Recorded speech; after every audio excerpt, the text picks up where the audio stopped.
গোপনে যুদ্ধের প্রস্তুতি নিচ্ছে চীন। তদন্তে চমক, চীনের সামরিক ঘাঁটির পরিসর বাড়ছে দ্রুত গতিতে।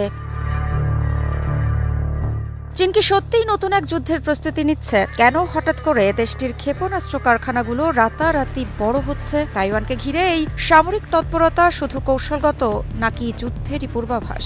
আর যুক্তরাষ্ট্র, সে কি এই চ্যালেঞ্জের জন্য প্রস্তুত? এসব প্রশ্ন এখন নাড়া দিচ্ছে গোটা বিশ্বকে।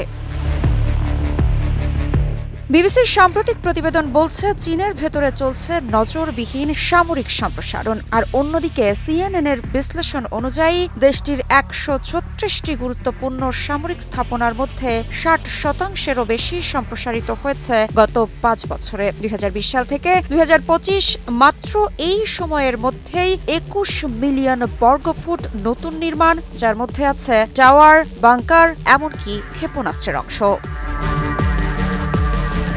চীনের দুটি প্রধান প্রতিরক্ষা সংস্থা সিএএসসি এবং সিএসআইসি সিএনএন শনাক্ত করেছে ৯৯টি মিসাইল উৎপাদন কেন্দ্র, যার ৬৫টি সম্প্রসারিত বা নতুনভাবে নির্মিত।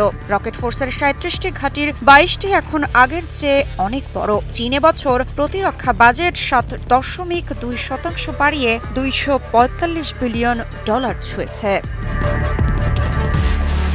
২০১২ সালে ক্ষমতায় আসার পর থেকেই শি জিনপিংয়ের লক্ষ্য চীনকে বিশ্বমানের সামরিক শক্তিতে রূপ দেওয়া। বর্তমানে সক্রিয় সৈন্য সংখ্যা ২০ লাখেরও বেশি, বিশ্বের বৃহত্তম সশস্ত্র বাহিনী। বিশেষজ্ঞরা বলছেন, এই সম্প্রসারিত কারখানাগুলো তাইওয়ানকে ঘিরে সম্ভাব্য অভিযানমূলক অস্ত্র তৈরির কেন্দ্র। চীনের লক্ষ্য অ্যান্টি অ্যাক্সেস এরিয়া ডেনায়াল কৌশল, যাতে মার্কিন নৌবাহিনী কাছাকাছি আসতেই না পারে। বাছাইকৃত কাঁচামাল ও স্বয়ংক্রিয় ইউরোপিয়ান মেশিনে তৈরি হয় all time honeycomb, all time healthy life.